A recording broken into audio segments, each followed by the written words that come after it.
In this section, make sure you familiar yourselves with the textbook on these pages over here. In summary, it talks more or less about what you've covered back in grade 9, the different ways of charging, such as through friction, conduction, and induction, or contact and induction. Where friction is when you physically rub two objects, and you just take a look at the triboelectric series to find out, the delta between the two. And the greater the delta between the two, the greater the affiliation towards wanting electrons or not wanting electrons. Through physical contact, I hope that makes sense, is through it contacting and allowing currents or the electrons to physically transmit itself from one object to the next.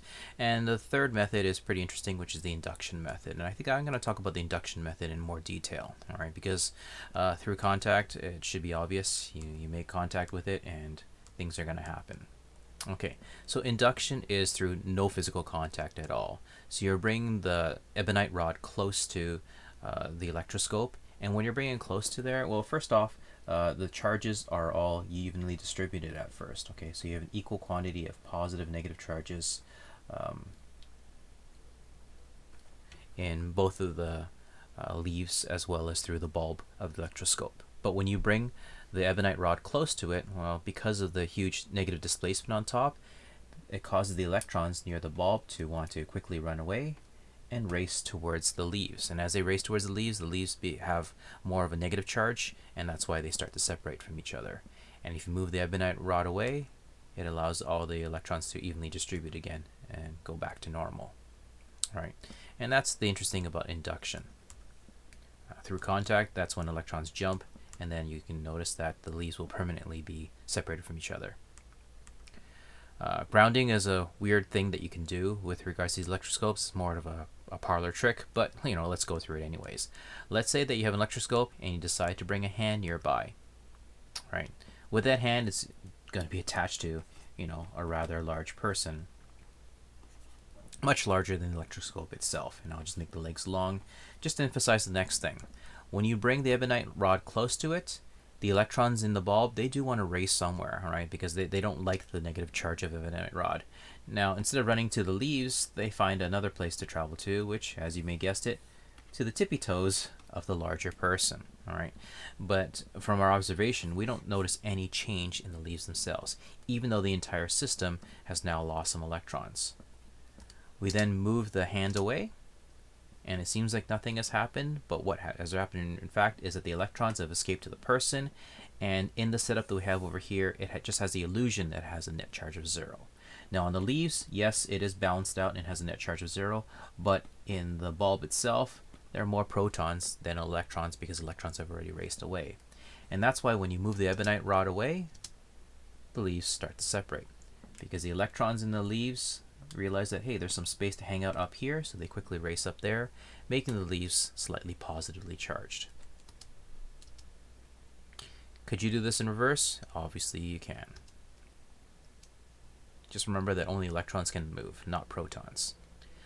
More of grade 9 and grade 11 review are these equations over here. Some of them you've seen in grade 9, others you've seen in grade 11. All right. And yeah, we'll just go through this example over here, and I'll give you guys 5 seconds to calculate it out. Did you guys get the answer of 59 milliamperes? Now remember that 370 quadrillion, well, if to the 6 is million, billion, trillion, then quadrillion would be to the 15.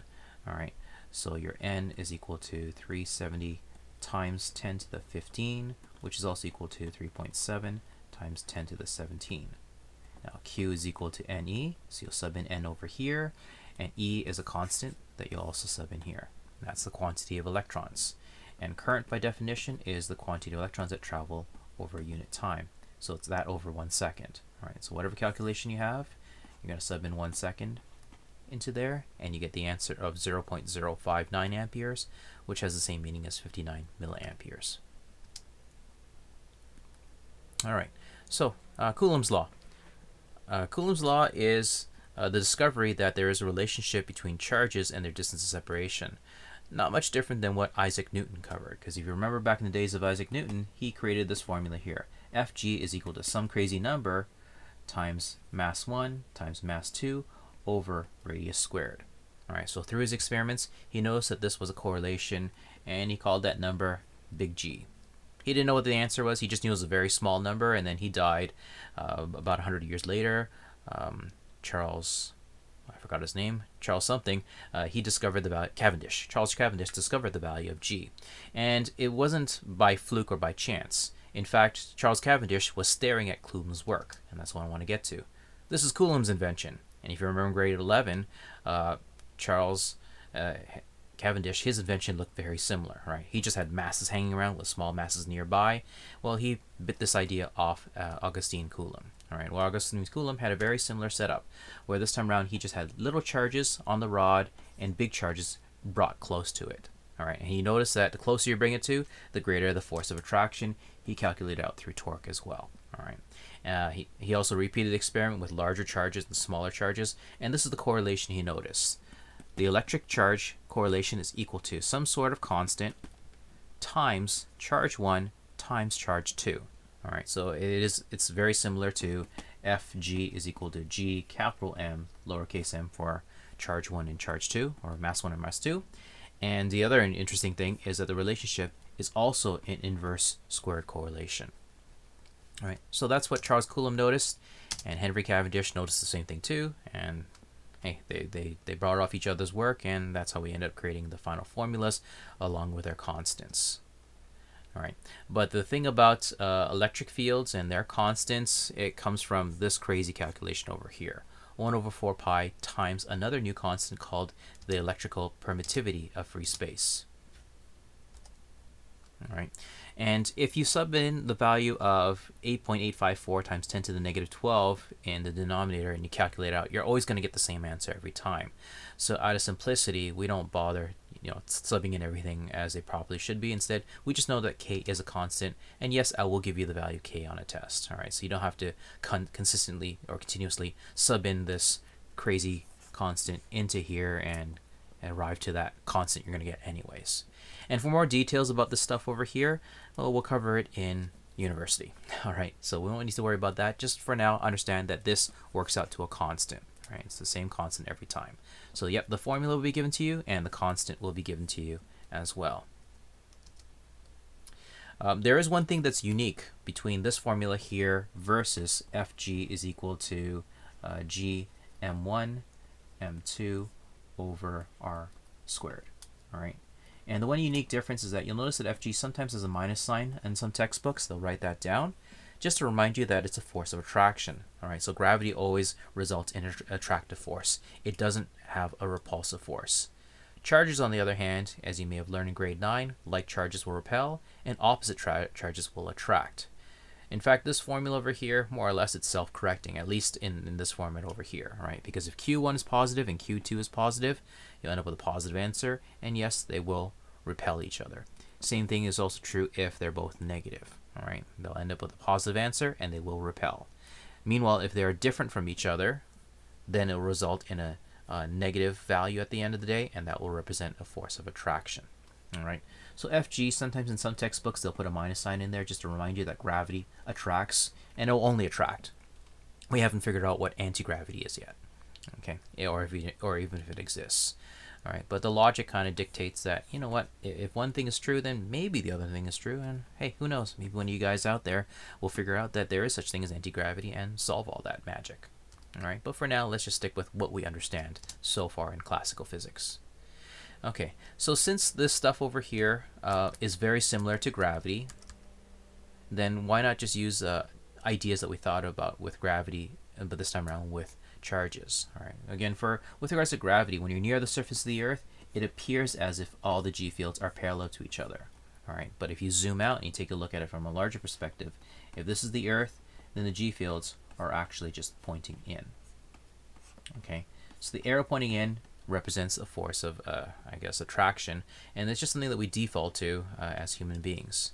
All right. And sometimes we don't know whether if the vectors are pointing inwards or outwards, like in electric fields. So we just start creating a standard or an international standard so that when you communicate to somebody on the other side of the planet, they get the same idea. All right, they understand what you're talking about. So our general lingo for this is that for positive charges, the E fields emanate away from the charge. And if it's a negative charge, the E fields point inwards. Again, in truth, it's not that they point outwards or inwards, it's just that we needed to create an international standard so that other human beings understand what's going on. All right, and this is the standard that we go by. Now, when charges are placed close to each other, they can either help each other out or hate each other and repel from each other. All right. So, yeah, here are the two examples. All right, the example on the left, you'll notice that one side is a positive charge and the other side is a negative charge. And in such doing so, you'll notice that the positive charge, since its vectors pointing to the right, and the negative charge, its vectors also pointing to the right, at least between the two of them, they end up tag teaming with each other, and you end up getting double the intensity pointing towards the right. And that's something known as the vector sum. In fact, these fields at the end of the day, these pictures that you see over here, they are the vector sum of all the vectors between the two objects. All right, so you're taking a look at something known as a superposition. So this vector plus another vector like this, then you're looking at the sum of them, and they end up looking something like this. Okay, so if you add this vector here with this vector in closer proximity, not on top of each other, but in close proximity, you will end up getting a picture that looks like this. All right, and just to give you an example, for example, the positive charge over here, it will have a vector that points out like this. And the negative charge will have a vector pointing this way, but it's further. All right, so then this plus a little bit of that gets you this green vector over here. Right, so that big vector over here plus this negative vector over here results in that green vector that you see right here. And that's known as the vector sum, or the superposition of two separate vectors. And that's what you're seeing in these E-field diagrams at the end of the day. It's the sum at the end. All right, not the individual lines themselves per se, but it's the end result. And you know, let's apply that to two like charges, like a positive charge and another positive charge. Okay, we know the positive charge on the left has E fields pointing to the right, and the positive charge on the right has E fields that are pointing to the left. And since they're equal and opposite intensity, they just end up killing each other off and nullifying each other. All right, and that's why you end up seeing this void between like charges. Very similar to magnetic poles, if you remember this from grade 11, right? You have a north pole and another north pole. You'll notice that it ends up creating a pattern that looks like this, at least between the two poles themselves. All right, so you see something very similar between those two diagrams. Okay, so just like in B fields, E fields can never cross, and that's because you're looking at the end answer. All right, you're looking at the superposition of the vectors. In other textbooks, they'll draw the diagram like what you see on the top right-hand side. All right, so it's just showing you the point vectors. I know it's not the most clearest of diagrams, but it's showing you these little point vectors, so minuscule little compasses indicating the direction of the E field. And if you really feel like it, you could connect them together so that it looks like the diagrams that you'll see in your textbook, which look more like this instead. All right, before we finish off today, I just want to go through a textbook example. Let's say we have two charged objects with an attractive force of that value. Suppose that one of the objects is tripled in what charge? Yep, and the distance between them is tripled. Calculate out the new force. So this goes back to something we learned back in grade 11, which is the comparative analysis of before and after. And what you want to do here is you want to take the formula and divide the formula by itself. All right, so you're going to have your FE in the second state versus FE in the first state. All right, and that's equal to the corresponding KQQ over R divided by KQQ over R. 1, 1, 1, 1, 2, 2, 2, 2, and the K's are silly to have 1 and 2's, all right, because it's the same K. And what you'll notice is that the value of K, because it's a constant, it'll divide itself out. Beyond here, you just simply sub in everything else that you know, and eventually you'll get to the corresponding answer. And I use the 1's and 2's in the wrong direction. Sorry, 2's on top and 1's down below. Okay. And one thing I want to ask, or I want to mention right now, is do not end up just assuming that the charge of one is, I don't know, 3, and the second one is 3 times 3, which is 9. One of the problems about that is that if you make an assumption, that assumption may only work for that one case. And if you end up choosing another initial condition, it may give you a different answer. Now in this problem here it won't, because it's linear correlation divided by linear, but in some cases that's not going to be the case. All right. So instead of assuming that one value is 1 Coulomb, how about you just describe it as a mathematical correlation, right? So suppose the charge of one of the objects is tripled. So in other words, let's say that Q1 afterwards is equal to 3 of Q1 originally. How did I write it out in here? Yeah, Q2 afterwards is equal to 3 Q2, right? And radius afterwards is equal to 3 times the initial radius. Then you can take the formula, divide it by itself, sub in everything that you need to sub in, and crunch it through. And eventually you'll get to the correct answer. All right, so that's all I wanted to share with you here. All right. As for your homework, there are some numerical calculation based questions, and there are others that are logic based. And I hope that you'll think, pair, share with those discussion questions with you and another friend. Aside from that, thank you for joining me, and I'll catch you in another episode. Bye now.